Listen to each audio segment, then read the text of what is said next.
കേവലം 6 പോസ്റ്റ് മാത്രമുള്ള ഒരു പോസ്റ്റിലേക്ക് നിങ്ങൾ അപ്ലൈ ചെയ്യാൻ റെഡിയാണോ? പോട്ടെ, ഒരു 2 പോസ്റ്റ് മാത്രമുള്ള ഒരു PSC നോട്ടിഫിക്കേഷൻ വന്നാൽ നിങ്ങൾ അതിലേക്ക് അപ്ലൈ ചെയ്യോ? തീർച്ചയായിട്ടും ഭൂരിഭാഗം ആളുകളെയും ആൻസർ എന്ന് പറയുന്നത് ഇല്ല എന്നായിരിക്കും അല്ലേ? കാരണം നമ്മളെല്ലാവരുടെയും പ്രിപ്പറേഷൻ സ്ട്രാറ്റജി എന്ന് പറയുന്നത്, അല്ലെങ്കിൽ നമ്മൾ അപ്ലൈ ചെയ്യാനുള്ള നമുക്ക് കിട്ടുന്ന മോട്ടിവേഷൻ എന്ന് പറയുന്നത് വേക്കൻസി ഒരുപാട് വരണം എന്നുള്ളതാണ് അല്ലേ? നല്ല വേക്കൻസി ഉള്ള ഒരു പോസ്റ്റ് വന്നു കഴിഞ്ഞാൽ തീർച്ചയായിട്ടും നമ്മൾ ഓരോരുത്തരും അതിന് അപ്ലൈ ചെയ്യും, അതിനുവേണ്ടി പഠിച്ചു കൊടുക്കും. എന്നാൽ വേക്കൻസി കുറവാണെങ്കിൽ നമ്മുടെ പ്രിപ്പറേഷൻ പലപ്പോഴും എന്താ സംഭവിക്കാറുള്ളത്? ഈവൻ നമ്മൾ അത് അപ്ലൈ പോലും ചെയ്യില്ല. ഇനി അപ്ലൈ ചെയ്താൽ തന്നെ അതിന് വേണ്ടിയിട്ട് പ്രിപ്പയർ ചെയ്യാനോ ടൈം ഇൻവെസ്റ്റ് ചെയ്യാനോ നമ്മൾ എന്താവാറില്ല, തയ്യാറാവാറില്ല. എന്നാൽ നിങ്ങൾ മനസ്സിലാക്കേണ്ടത്, കഴിഞ്ഞ കുറച്ച് കാലങ്ങളിൽ PSCയിൽ വന്നിരിക്കുന്ന നോട്ടിഫിക്കേഷനിൽ വന്ന സമയത്ത് വേക്കൻസിയും അതേപോലെ പോയിരിക്കുന്ന അഡ്വൈസുകൾ നിങ്ങൾ കാണുമ്പോഴാണ് ഈ ഒരു കോൺഫ്ലിക്റ്റ് നിങ്ങൾക്ക് കറക്റ്റ് ആയിട്ട് മനസ്സിലാക്കാൻ പറ്റുക. അതായത് കേരള PSCയിൽ ഏറ്റവും പ്രധാനപ്പെട്ട ചില എക്സാംസുകൾ നമ്മൾ നോക്കുകയാണെങ്കിൽ KSEBയുടെ അസിസ്റ്റന്റ് എഞ്ചിനീയർ. അപ്പൊ ഈ ഒരു നോട്ടിഫിക്കേഷനിൽ കേവലം 6 നോട്ടിഫിക്കേഷൻ ടൈമിൽ വന്നിരിക്കുന്ന vacancy at the time of notification നോക്കുകയാണെങ്കിൽ വെറും 6 വേക്കൻസിയാണ് വന്നത്. അതുകൊണ്ട് തന്നെ ഒരുപാട് പേര് ഡിമോട്ടിവേറ്റഡ് ആയിരുന്നു. അന്ന് ഈ പോസ്റ്റിലേക്ക് അപ്ലൈ ചെയ്യാൻ ഒരുപാട് ആളുകൾ വില്ലിങ് അല്ലായിരുന്നു എന്നുള്ളതാണ് റിയാലിറ്റി. ഞാൻ പലപ്പോഴും വിദ്യാർത്ഥികളടുത്ത് പറയാറുണ്ട്, വേക്കൻസി നോക്കിയിട്ടല്ല നിങ്ങൾ പ്രിപ്പയർ ചെയ്യേണ്ടത്.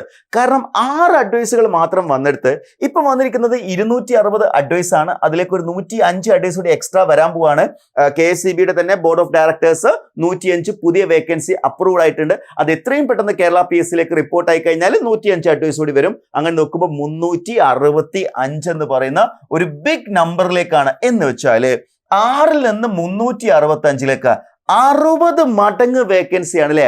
60 മടങ്ങ് നമ്പർ ഓഫ് വേക്കൻസി വെറും 6 വന്നിട്ട് നിന്ന് 365ലേക്കാണ് പോയിരിക്കുന്നത്. 60 മടങ്ങാണ് ഇവിടെ നമ്പർ വന്നിരിക്കുന്നത്. ഒരു ബിഗ് ചേഞ്ച് തന്നെയാണ് അല്ലേ? അതേപോലെ തന്നെ KSEB സബ് എഞ്ചിനീയർ ഒരുപാട് ഉദ്യോഗാർത്ഥികൾ നോട്ടിഫിക്കേഷൻ വന്ന സമയത്ത് വളരെ ഡിസപ്പോയിന്റഡ് ആയിരുന്നു. കാരണം ഇതിന് മുന്നത്തെ നോട്ടിഫിക്കേഷനിൽ 785 അഡ്വൈസ് പോയിട്ടുണ്ടായിരുന്ന ഒരു ലിസ്റ്റിൽ നിന്ന് കേവലം 331ലേക്ക് അത് ചെറുതായി, അതായത് 6ൽ 1 ചെറുതായി എന്നുള്ളതായിരുന്നു ഒരുപാട് പേരുടെ സംശയം. അതായത് പ്രതീക്ഷിച്ച വേക്കൻസി എത്തിയിട്ടില്ല എന്നുള്ളത്. അതായത് 785 ആയിരുന്നു ഇതിന് മുന്നത്തെ 2014 പറഞ്ഞിരിക്കുന്ന KSEBയിൽ വന്നിരിക്കുന്ന അഡ്വൈസ്. 785 എന്ന് പറയുന്ന ഒരു ബിഗ് നമ്പർ ആയിരുന്നെങ്കിൽ ഇത്തവണ അത് 131 കുറഞ്ഞിട്ടുണ്ടായിരുന്നു. എന്നാൽ 131 വേക്കൻസി എന്ന് പറയുന്നത് നോട്ടിഫിക്കേഷൻ ടൈമിലായിരുന്നു. എന്നാൽ നിലവിൽ 691 അഡ്വൈസുകൾ പോയിട്ടുണ്ട്. മാത്രമല്ല KSEB അസിസ്റ്റന്റ് എഞ്ചിനീയറിൽ ഒരുപാട് ഉദ്യോഗാർത്ഥികൾ, KSEB അസിസ്റ്റന്റ് എഞ്ചിനീയർ ഉദ്യോഗാർത്ഥികൾ KSEB സബ് എഞ്ചിനീയർ ആയിട്ട് വർക്ക് ചെയ്യുന്ന ആളുകളുണ്ട്. ഈ 105ൽ സ്വാഭാവികമായിട്ടും ഈ 691 എന്നുള്ളത് 750 കടക്കും എന്നുള്ള കാര്യം ഉറപ്പായിരിക്കുകയാണ്. 750+ അഡ്വൈസ് ഈ ലിസ്റ്റിൽ നിന്ന് പോകുന്നുള്ള കാര്യത്തിൽ യാതൊരു സംശയവും വേണ്ട. സോ അവിടെയും ഒരു 6 മടങ്ങിന്റെങ്കിലും വ്യത്യാസം എന്ത് ചെയ്തിട്ടുണ്ട്, വന്നിട്ടുണ്ട്. ഇനി assistant electrical inspector anticipated vacancy എന്നാ പറഞ്ഞത്. അങ്ങനെ കാണുമ്പോൾ തന്നെ ഉദ്യോഗാർത്ഥികൾ ചിന്തിക്കുക, ആന്റിസിപ്പേറ്റഡ് വേക്കൻസി ഒക്കെ പറയുമ്പോൾ ഉദ്യോഗാർത്ഥികളുടെ മൈൻഡിൽ ഉണ്ടാവുക ഇത് വളരെ കുറവായിരിക്കും, 1-2 പേരിലുള്ള 2-3 വേക്കൻസി ഒക്കെ ഉണ്ടാവുള്ളൂ. അതുകൊണ്ടാണ് ആന്റിസിപ്പേറ്റഡ്. കാരണം ഈ പറഞ്ഞിരിക്കുന്ന നോട്ടിഫിക്കേഷൻ ടൈമിൽ വേക്കൻസി പോലും ഉണ്ടാവില്ല. അതുകൊണ്ടാണ് പലപ്പോഴും ആന്റിസിപ്പേറ്റഡ് വേക്കൻസി കൊടുക്കാറുള്ളത്. എന്നാൽ ആന്റിസിപ്പേറ്റഡ് വേക്കൻസി പറഞ്ഞ ഒരു പോസ്റ്റിൽ 43 അഡ്വൈസ് പോയിട്ടുണ്ട്. ഇതും ഒരു ബിഗ് നമ്പർ തന്നെ കേട്ടോ. 43 അസിസ്റ്റന്റ് ഇലക്ട്രിക്കൽ ഇൻസ്പെക്ടർ ആയിട്ടാണ് വർക്ക് ചെയ്യുന്നത്. ഇതൊരിക്കലും ഒരു സാധാരണ പോസ്റ്റ് അല്ല. ഏറ്റവും പവർഫുൾ ആയിട്ടുള്ള ഒരു പോസ്റ്റിനാണ് അസിസ്റ്റന്റ് ഇലക്ട്രിക്കൽ ഇൻസ്പെക്ടർ എന്ന് പറയുന്നത്. അവിടെയും ഒരു ബിഗ് ചേഞ്ച് തന്നെയാണ് കാണാൻ സാധിക്കുന്നത്. ഇനി ലെക്ചർ ഇൻ പോളിടെക്നിക് നോക്കി. അതായത് നിങ്ങൾക്ക് BTech മാത്രം യോഗ്യത വെച്ചുകൊണ്ട്, ഫസ്റ്റ് ക്ലാസ് BTech വേണം, അത് പ്രത്യേകം ഓർത്തിരിക്കുക. ഫസ്റ്റ് ക്ലാസ് BTech ഉള്ള ഏതൊരു ഉദ്യോഗാർത്ഥികൾക്കും ഒരു ടീച്ചിങ് ജോബിലേക്ക് പോകാനുള്ള ഏറ്റവും മികച്ച അവസരമാണ് ഈ പറഞ്ഞിരിക്കുന്ന ലെക്ചർ ഇൻ പോളിടെക്നിക് ഇലക്ട്രിക്കൽ. അപ്പൊ അതിൽ നമ്മൾ നോക്കുകയാണെങ്കിൽ കേവലം 2 നോട്ടിഫിക്കേഷൻ ടൈമിൽ 2 വേക്കൻസിയാണ് പറഞ്ഞത്. എന്നാൽ ഇപ്പൊ നിലവിൽ റാങ്ക് ലിസ്റ്റിൽ നിന്ന് 13 അഡ്വൈസ്, അവിടെയും 6 മടങ്ങിലധികം അഡ്വൈസ് പോയിട്ടുണ്ട്. അപ്പൊ നോട്ടിഫിക്കേഷൻ ടൈമിലെ വേക്കൻസി ആണോ നമ്മുടെ പ്രിപ്പറേഷനെ മുന്നോട്ട് നയിക്കേണ്ടത്? ഒരിക്കലും അല്ല. നോട്ടിഫിക്കേഷൻ ടൈമിലെ വേക്കൻസി ആവരുത്. കാരണം എന്താ അറിയോ, എന്നെ മുമ്പ് പഠിപ്പിച്ചൊരു അധ്യാപകൻ പറഞ്ഞതാണ്, കേവലം ഒരു വേക്കൻസി വന്നാൽ പോലും പഠിക്കാൻ വേണ്ടി തയ്യാറാണെങ്കിൽ മാത്രമേ നിങ്ങൾക്ക് ഒരു പോസ്റ്റ് ക്ലിയർ ചെയ്യാൻ സാധിക്കുള്ളൂ എന്നുള്ളത്. അതായത് ഒരു വേക്കൻസി കാണുന്ന പോസ്റ്റുകൾ നിങ്ങൾ പലപ്പോഴും കാണാറില്ലേ? അത്തരം പോസ്റ്റിലേക്ക് നിങ്ങൾക്ക് അപ്ലൈ ചെയ്യാൻ പറ്റണം. എന്നാലേ നിങ്ങൾക്ക് വേക്കൻസി ഉള്ള പോസ്റ്റിലാണെങ്കിലും ഇല്ലാത്തതിലാണെങ്കിലും ഒക്കെ നിങ്ങൾക്ക് അത് ക്രാക്ക് ചെയ്യാൻ സാധിക്കുള്ളൂ. എന്താ അതിന്റെ ഒരു സൈക്കോളജി എന്താണെന്നുള്ളത് മനസ്സിലാക്കി വെക്കുക. വേക്കൻസി കൂടുതലുള്ള എക്സാം ആകുന്ന സമയത്ത് നമുക്ക് കിട്ടാനുള്ള ചാൻസ് കൂടുതലാണ് എന്നാണ് പലപ്പോഴും നമ്മൾ ചിന്തിക്കുന്നത്. അതേപോലെ വേക്കൻസി കുറവാണെങ്കിൽ നമ്മൾ അത് നേടിയെടുക്കാനുള്ള അത്രയും കേപ്പബിൾ ആയിട്ടുള്ള ആളുകളല്ല എന്ന് നമ്മളെ തന്നെ അണ്ടർ എസ്റ്റിമേറ്റ് ചെയ്യാണ്. അതായത് 2 വേക്കൻസി ഉള്ളൂ എന്ന് വിചാരിക്കുക. KSEB സബ് എഞ്ചിനീയറിൽ 2 വേക്കൻസി. അപ്പൊ നമ്മൾ ഇങ്ങനെ ആലോചിക്കാം, വെറും 2 വേക്കൻസി, അപ്പൊ നമ്മൾ പഠിച്ചാൽ ഇത് കിട്ടില്ല, അത് വേറെ ആരെങ്കിലും എഫേർട്ട് എടുത്താൽ അവർക്കത് കിട്ടാൻ മതി, നമുക്ക് എന്തായാലും അത് കിട്ടാൻ പോകുന്നില്ല എന്ന് നമ്മളെ തന്നെ അണ്ടർ എസ്റ്റിമേറ്റ് ചെയ്യാണല്ലേ. സത്യത്തിൽ നിങ്ങൾ മനസ്സിലാക്കേണ്ടത് വേക്കൻസി അത്തരം കാര്യങ്ങൾ നമ്മളുടെ പ്രിപ്പറേഷനെ നമ്മൾ തന്നെ എന്ത് ചെയ്യാണ്, സ്വയം വിലയിരുത്തുമ്പോൾ നമ്മൾ തോന്നുകയാണ് നമ്മൾ അത്ര കോൺഫിഡന്റ് അല്ല എന്നുള്ളത്. അതുകൊണ്ട് തന്നെ നിങ്ങൾ എക്സാം ക്രാക്ക് ചെയ്യാനുള്ള സാധ്യത വളരെ കുറവായിരിക്കും. ഇവിടെയാണ് നമുക്ക് ഏറ്റവും അധികം മാതൃകയാക്കാവുന്ന ഒരു വ്യക്തി അജാസ് മുഹമ്മദിന്റെ ഒരു റിസൾട്ട്. അതായത് അജാസ് മുഹമ്മദിന്റെ അരിത്തമാറ്റിക് കം ഡ്രോയിങ് എക്സാമിനേഷനിൽ റാങ്ക് 1 വന്നിട്ടുള്ള എൻട്രിയുടെ ഒരു ഉദ്യോഗാർത്ഥിയാണ് അജാസിനെ സംബന്ധിച്ചിടത്തോളം ആ ഒരു പോസ്റ്റിൽ ആകെ ഒരു വേക്കൻസി ആയിരുന്നു ഉണ്ടായിരുന്നത്. അതുകൊണ്ട് തന്നെ അതിൽ 1ാം റാങ്ക് നേടാൻ വേണ്ടിയിട്ടാണ് ആൾ പഠിച്ചിട്ടുണ്ടായിരുന്നത്. ആൾ ഓൾറെഡി ഒരു പോസ്റ്റൽ സർവീസിലൊക്കെ വർക്ക് ചെയ്തുകൊണ്ടിരിക്കുകയായിരുന്നു. ആ സമയത്ത് 1ാം റാങ്ക് ലക്ഷ്യമാക്കി, അതായത് ഒരു എക്സാമിന് വേണ്ടിയല്ല പഠിക്കുന്നത്, 1ാം റാങ്കിന് വേണ്ടി പഠിച്ച് ആ എക്സാം നേടിയെടുത്തിട്ടുള്ള ഒരു ഉദ്യോഗാർത്ഥിയാണ് അജാസ്. അതേപോലെ നിങ്ങൾ ഓരോരുത്തരും വേക്കൻസി നോക്കി ആയിരിക്കരുത് നിങ്ങളുടെ പ്രിപ്പറേഷൻ. നിങ്ങൾ തന്നെ ആലോചിക്കുക, ഒന്നാണെങ്കിൽ നമ്മളത് നേടിയെടുക്കും, അതിന് വേണ്ടിയിട്ടുള്ള ഒരു പരിശ്രമമാണ് നിങ്ങളുടെ ഭാഗത്ത് നിന്ന് ഉണ്ടാവേണ്ടത്.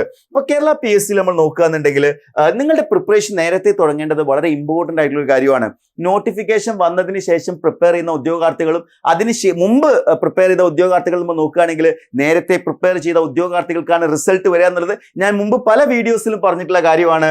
അതായത് ഹൈ കോമ്പറ്റീഷൻ ആണ് ഇപ്പൊ കേരള PSC ഉള്ളത്.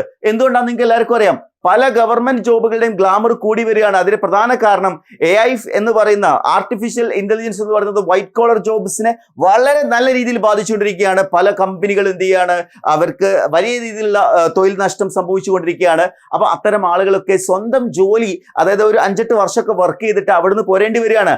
അതായത് അവരുടെ ജോബിന് ഒരു സെക്യൂരിറ്റി ഇല്ലാത്ത സിറ്റുവേഷൻ ആണ് വരുന്നത്. അത്തരം സിറ്റുവേഷൻസിൽ ഏറ്റവും റിലയബിൾ ആയിട്ട് നിങ്ങൾക്ക് വിശ്വസിക്കാവുന്നത് ഗവൺമെന്റ് സെക്ടർ ജോബ് തന്നെയാണ്.